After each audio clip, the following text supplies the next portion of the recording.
बहुत सावधानी से सुनिएगा कथा को, ध्यान लगाइएगा जरा, बहुत सावधानी से। जब लग रहा है कि मैं डॉक्टर की दवाई खा रहा हूं, जब लग रहा है कि मैं दवाइयां खा रही हूं, जांचें भी करा रही हूं, इसके बाद भी मेरे शरीर पर दवाई असर नहीं कर रही, मेरा स्वास्थ्य ठीक नहीं हो रहा, तब 2 लोटा जल लीजिए, 5 बेलपत्री शिव जी पर चढ़ा दीजिए और जल की धार दोनों हाथों से धीरे धीरे कुंदकेश्वर महादेव का नाम लेकर जल की धार चढ़ाना प्रारंभ करिए। 1 बेलपत्र और शिव जी पे चढ़ा हुआ जल लेकर आ जाइए। जल को सुबह पी लीजिए, बेलपत्र को प्रदोष काल के समय पर चबा चबा कर खाना प्रारंभ कर लीजिए। दवाई लगना चालू हो जाएगी, शरीर को आराम लगना प्रारंभ हो। दवा नहीं छोड़ना। हम पहले भी अपनी कथा में कहे, डॉक्टर शंकर भगवान का एक रूप होता है, शिव का एक स्वरूप है डॉक्टर। डॉक्टर बोले दवा लो, लेते रहो, डॉक्टर बोले जांच कराओ, जांच कराओ। डॉक्टर की दवा खाते खाते हमको दवा के साथ में थोड़ी सी भगवान देवादिदेव महादेव की दुआ की जरूरत है। दवा और दुआ दोनों साथ चलेगी तो तुम शीघ्र अतिशीघ्र स्वस्थ हो। कई लोग ऐसे भी हैं संसार में जो आडंबर में फंसे हुए हैं, ढोंग में फंसे हुए हैं, पाखंड में फंसे हुए हैं। किसी के यहाँ जाकर पूछ लिया कि मेरा शरीर में ऐसा हो गया, किसी ने कह दिया तुम्हारे रिश्तेदार ने ऐसा कर दिया, तुम्हारे परिवार वाले ने ऐसा कर दिया, इसलिए तुम्हारे साथ में ऐसा हो गया। हम उसके पीछे पड़ गए और हमने इलाज नहीं करवाया, आखिरी में हमारा शरीर और बेकार हो गया। अपने गांव में, अपने नगर में, अपने क्षेत्र में, अपनी कॉलोनी में, अपनी सोसाइटी में, अपने शहर में जो चिकित्सा का केंद्र हो, जो प्राथमिक चिकित्सा केंद्र हो, वहां जाना चाहिए। मैं देवघर के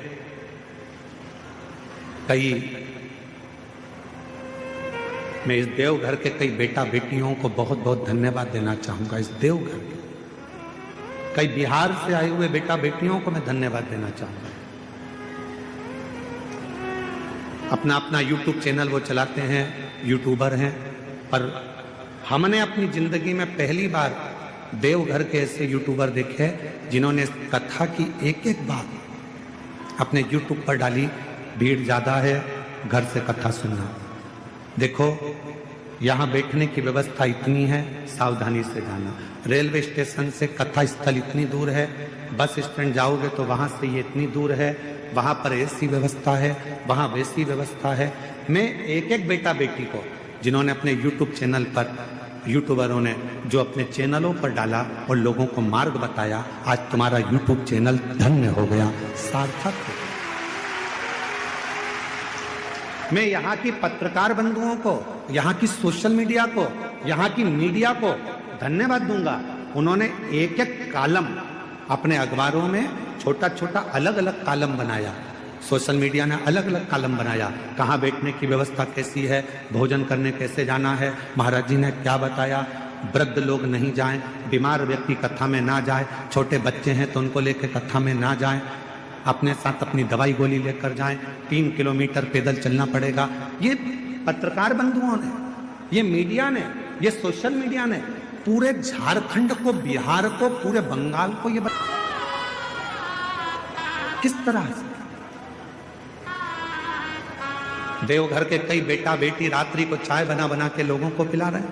देवघर के कई बेटा बेटी रात्रि को कंबल बांट रहे हैं। देवघर के कई बेटा बेटी रात्रि को किसी को डॉक्टर की जरूरत पड़ जाती है तो हाथ पकड़कर उसको हॉस्पिटल तक लेकर जा रहे हैं। ये देवघर है जहां मेरा शंकर बसता है। ये देवघर है जिसके बच्चे बच्चे में मेरा शंकर बसता है। ये देवघर है जहां की बेटी के हृदय में स्वयं शिव और शक्ति बसता है। ये इस देवघर को पहचानना बहुत कठिन है। देवघर को जो पहचान गया, देवघर को जो जान गया, उसने अपनी जिंदगी सार्थक कर दी। सार्थक।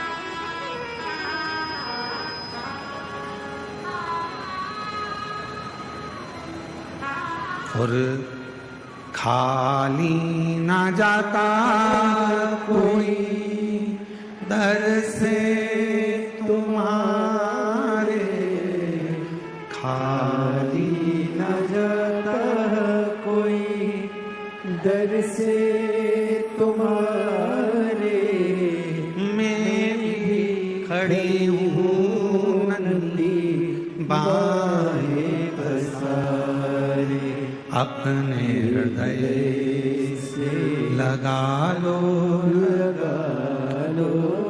गिरा जा रहा हूँ, उठा लो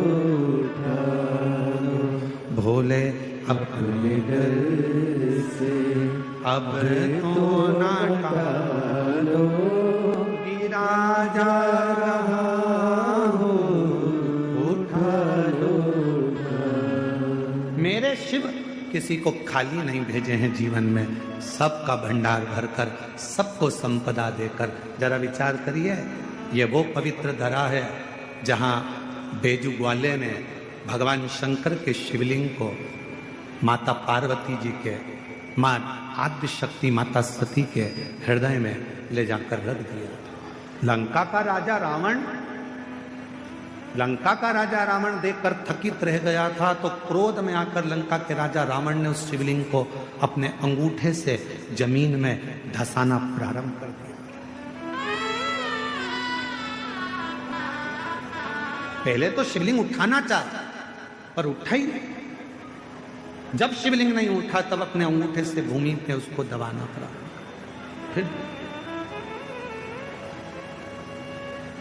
पर तेरी कृपा का क्या है भरोसा, कब किस पर हो जाए, जरा सी हम पर कर दो, जरा सी हम पर कर दो।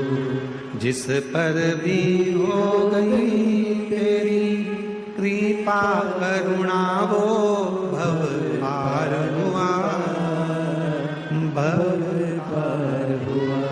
पापी हो चाहे जितना, उसका भी बाबा उद्धार हुआ, उद्धार हुआ। गिद्ध अजामिन गणिका जैसे तेरे मन को भर, जरा सी हम पर कर दो, जरा सी हम पर कर दो। भोजन करो पर त्रुटि ना देखो, भजन करो पर उसमें सुख ना देखो।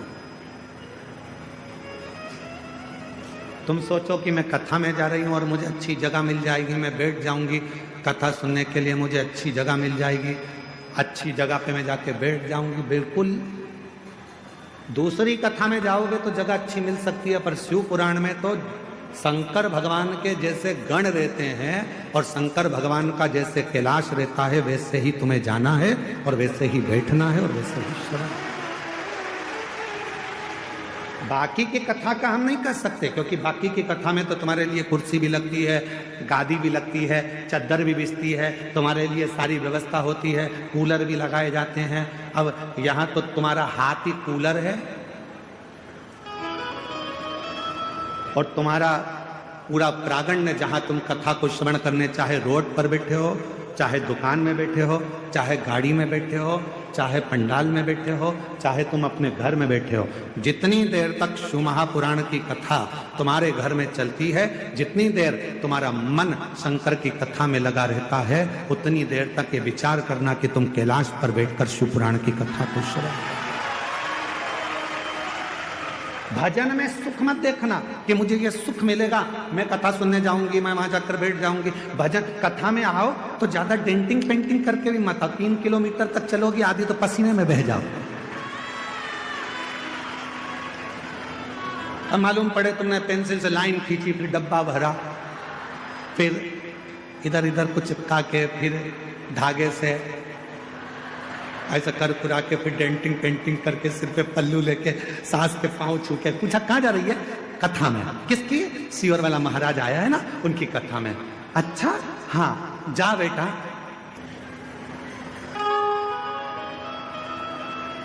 अभी तो तू बहुत सुंदर बनकर जा रही है, जब वहां से आएगी ना, मम्मी ओ मम्मी। मम्मी बोली हाँ बेटा। आ गई कथा में से, ऐसा लग रहा है जैसे युद्ध लड़के आई है, ऐसा लग रहा है जैसे तू युद्ध लड़के आई। शंभो शरणे पड़ी मांगो घड़ी रे घड़ी दुख काटो दया करी निदर्शन आपो।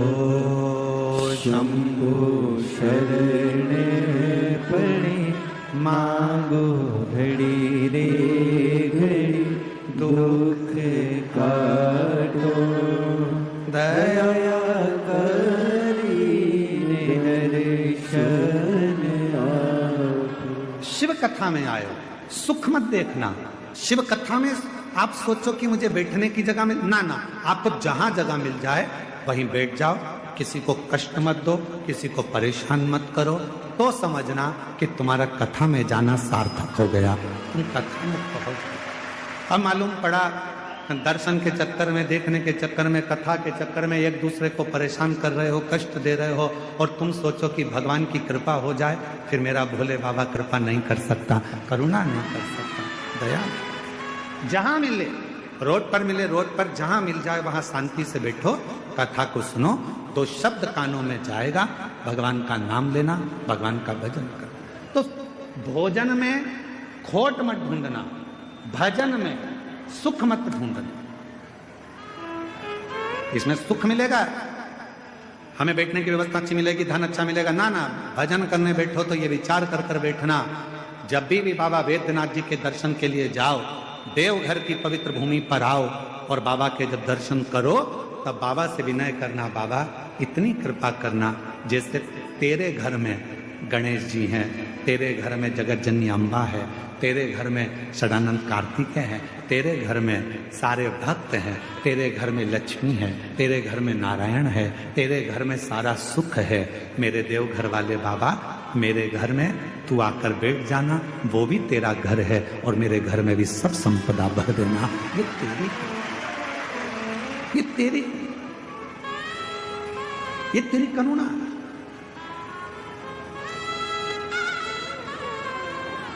महाराज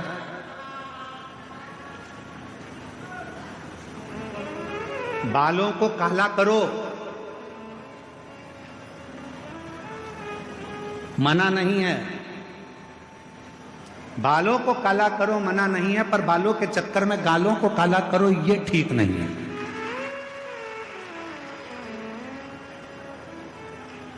कमाओ मना नहीं है, खूब कमाओ मना नहीं है, भजन करो मना नहीं है, कथा सुनो मना नहीं है, पर तुम्हारे कमाने के चक्कर में किसी को दुख मिले, तुम्हारे भजन करने के चक्कर में, कथा सुनना है, इधर से धक्का दो उधर से धक्का दो, तुम्हारे भजन के चक्कर में किसी को दुख हो तो वो कथा सुनना सार्थक नहीं है, वो भजन सार्थक, वो श्रेष्ठता नहीं। बाल काले करो मना नहीं है, पर बाल के चक्कर में गाल काले मत कर लेना।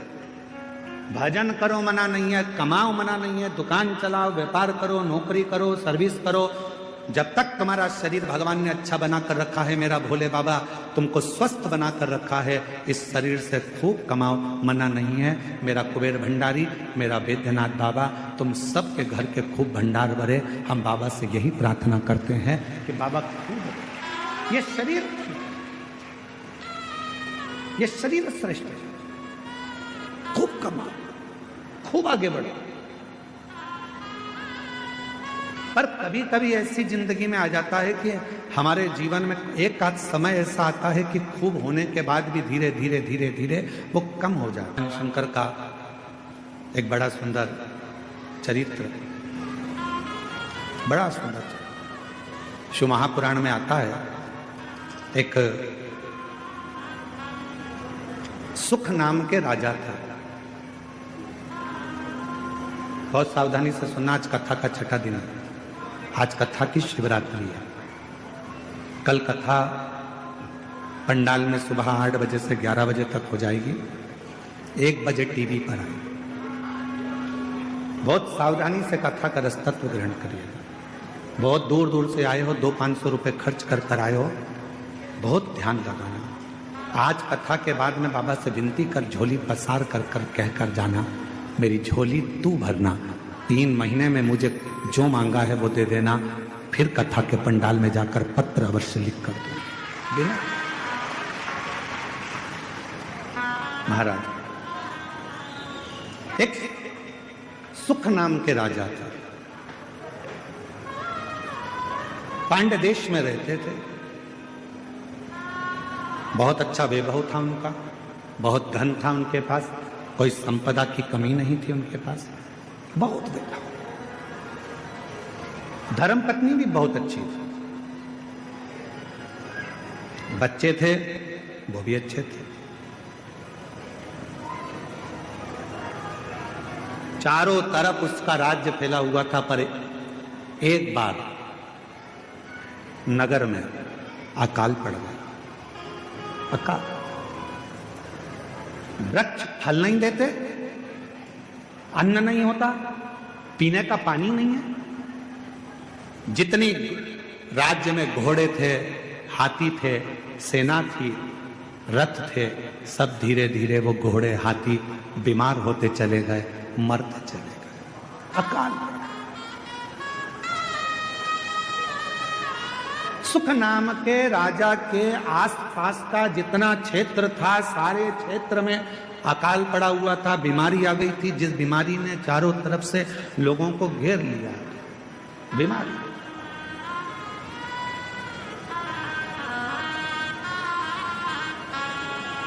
जब बीमारी आती है तो कुछ सिखा के जाती है। कोरोना बीमारी आई थी, पूरे देश को, पूरे राष्ट्र को, पूरे विश्व को हिलाकर रख दिया था।